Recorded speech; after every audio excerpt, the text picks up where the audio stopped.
BS ಯಡಿಯೂರಪ್ಪನವರ ಅಭಿಮಾನೋತ್ಸವ ಮೇ 9ನೇ ತಾರೀಕು ಈಗಾಗಲೇ ನಿಗದಿಯಾಗಿರುವಂತಹ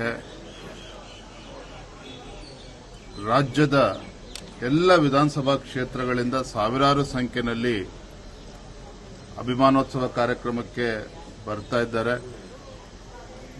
ಜನಸಾಗರವೇ ಹೊತ್ತು ಹರಿದು ಬರ್ತಾ ಇರುವಂತದ್ದು. ದೇಶದ ಉಕ್ಕಿನ ಮನುಷ್ಯ ಎಂದೇ ಖ್ಯಾತಿಯಾಗಿರುವಂತಹ ಅಮಿತ್ ಶಾಜಿಯವರ ಅಧ್ಯಕ್ಷತೆಯಲ್ಲಿ ನಾಡಿನ ಎಲ್ಲ ಹರಗುರು ಚರಮೂರ್ತಿಗಳ ಒಂದು ದಿವ್ಯ ಸಾನ್ನಿಧ್ಯದಲ್ಲಿ ಕಾರ್ಯಕ್ರಮ ಜರುಗ್ತಾ ಇದೆ.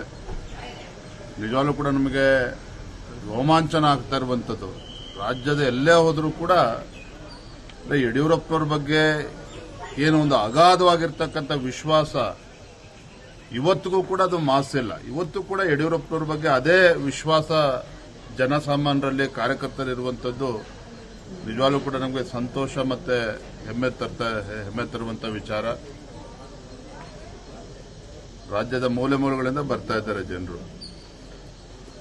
ಈಗಾಗಲೇ ತಮ್ಮ ಮಾಹಿತಿ ಸಿಕ್ಕಿರುವ ಹಾಗೆ 8ನೇ ತಾರೀಕು ಸಂಜೆ 5 ಗಂಟೆಗೆ ಪುರಪ್ರವೇಶ. ಯಡಿಯೂರಪ್ಪನವರು ಬೆಂಗಳೂರಿನಿಂದ ಚಿತ್ರದುರ್ಗಕ್ಕೆ ಬರ್ತಾರೆ.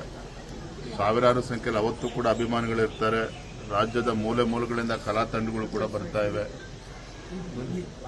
ಒಟ್ಟಾರೆಯಾಗಿ ಹೇಳೋದಾದ್ರೆ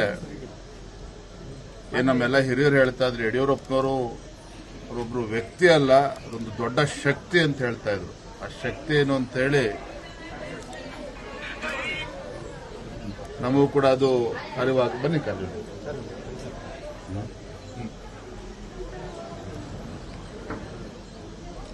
ಸಾವಿರಾರು ಸಂಖ್ಯೆಯಲ್ಲಿ ನಾಡಿನ ಪರಮ ಪೂಜ್ಯರು, ಜಗದ್ಗುರುಗಳು, ಎಲ್ಲ ಸಮಾಜದ, ಎಲ್ಲ ಜಾತಿ, ಎಲ್ಲ ಸಮಾಜದ ಮಠಮಾನ್ಯ ಗುರುಗಳು ಎಲ್ಲರೂ ಕೂಡ ಈ ಕಾರ್ಯಕ್ರಮದಲ್ಲಿ ಭಾಗವಹಿಸ್ತಿದ್ದಾರೆ. ಬಹಳ ಅಪರೂಪವಾಗಿರ್ತಕ್ಕಂಥ, ಬಹಳ ವಿಶೇಷವಾಗಿರ್ತಕ್ಕಂಥ ಕಾರ್ಯಕ್ರಮ. ನಾವೆಲ್ಲರೂ ಕೂಡ ಎದುರು ನೋಡ್ತಾ ಇದ್ದೇವೆ. ನಮ್ಮೆಲ್ಲ ಕಾರ್ಯಕರ್ತರು ಕಳೆದ 15-20 ದಿನದಿಂದ ಸಾಕಷ್ಟು ಶ್ರಮವನ್ನು ಕೂಡ ಹಾಕ್ತಾ ಇದ್ದಾರೆ. ನಿನ್ನೆ ಮೈಸೂರು ಪ್ರವಾಸ ಮುಗಿಸ್ಕೊಂಡು ಬೆಂಗಳೂರಿಗೆ ಬಂದಾಗ ತಂದೆಯವ್ರ ಜೊತೆ ಮಾತನಾಡ್ತಿದ್ದೆ. ಪಾಪ ಯಡಿಯೂರಪ್ಪ ನೋಡಿ ಅವ್ರು ಎಷ್ಟು ಕಾಳಜಿ ಅಂತ ಹೇಳಿದ್ರೆ, ಇಲ್ಲಪ್ಪ ನೀವು ರಾಜ್ಯದ ಮೂಲೆ ಮೂಲೆಗಳಿಂದ ಬಸ್ಸು ಕಾರುಗಳು ತೆಗೆದುಕೊಂಡು ಬರ್ತಾರೆ, ಎಲ್ರಿಗೂ ಮಾಹಿತಿ ಕೊಡಬೇಕು, ನಿಧಾನವಾಗಿ ಬರಬೇಕು, ಅವರೆಲ್ಲರೂ ಕೂಡ ಊಟ ಉಪಚಾರ ವ್ಯವಸ್ಥೆ ಸರಿಯಾದ ರೀತಿಯಲ್ಲಿ ಆಗಬೇಕು ಅಂದ್ರೆ ಯಡಿಯೂರಪ್ಪನವರ ಕಾಳಜಿ ಏನು ಅನ್ನೋದು ಇದರಲ್ಲಿ ಅರ್ಥ ಆಗ್ತದೆ. ಮೊನ್ನೆನೂ ಕೂಡ ಆ ಮಾತನ್ನು ಹೇಳಿದ್ರು, ನಿನ್ನೆನೂ ಕೂಡ ಅದೇ ಮಾತನ್ನು ಹೇಳ್ತಾ ಇದ್ರು.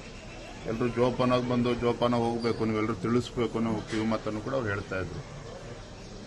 ಬಹಳ ಅಪರೂಪವಾಗಿರ್ತಕ್ಕಂಥ ಕಾರ್ಯಕ್ರಮ ಬಹಳ ಯಶಸ್ವಿ ಆಗ್ತದೆ. ತಮ್ಮೆಲ್ಲರ ನಮ್ಮ ಮಾಧ್ಯಮದ ಸ್ನೇಹಿತರು ಕೂಡ ಸಂಪೂರ್ಣ ಬೆಂಬಲ ಇರಬೇಕು, ಸಹಕಾರ ಇರಬೇಕು ಅಂತೇಳಿ ಸಂದರ್ಭ ವಿನಂತಿ ಮಾಡ್ತಾ ಇದ್ದೇನೆ. ನಮ್ಮ ಕಾರ್ಯಕ್ರಮಗಳನ್ನ ನೀವು ನೋಡ್ತಾ ಇದ್ರೆ ನಮ್ಮ ಚಾನೆಲ್ ಅನ್ನ ಸಬ್ಸ್ಕ್ರೈಬ್ ಮಾಡಿ, ಪಕ್ಕದ ಬೆಲ್ ಐಕಾನ್ ಒತ್ತಿ ನಮ್ಮನ್ನ ಬೆಂಬಲಿಸಿ. ಹಾಗೆ ನಮ್ಮ ಕಾರ್ಯಕ್ರಮಗಳನ್ನ ಲೈಕ್ ಮಾಡಿ, ಕಮೆಂಟ್ ಮಾಡಿ, ಅದನ್ನ ಬೇರೆಯವರಿಗೂ ವಾಟ್ಸ್ಆಪ್ ಮೂಲಕ ಶೇರ್ ಮಾಡಿ.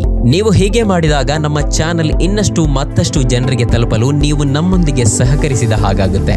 ಇದು ನೀವು ಯಾವುದೇ ಖರ್ಚಿಲ್ಲದೆ ಕೆಲವೇ ಸೆಕೆಂಡುಗಳಲ್ಲಿ ನೀಡಬಹುದಾದ ಸಹಕಾರ. ಧನ್ಯವಾದಗಳು.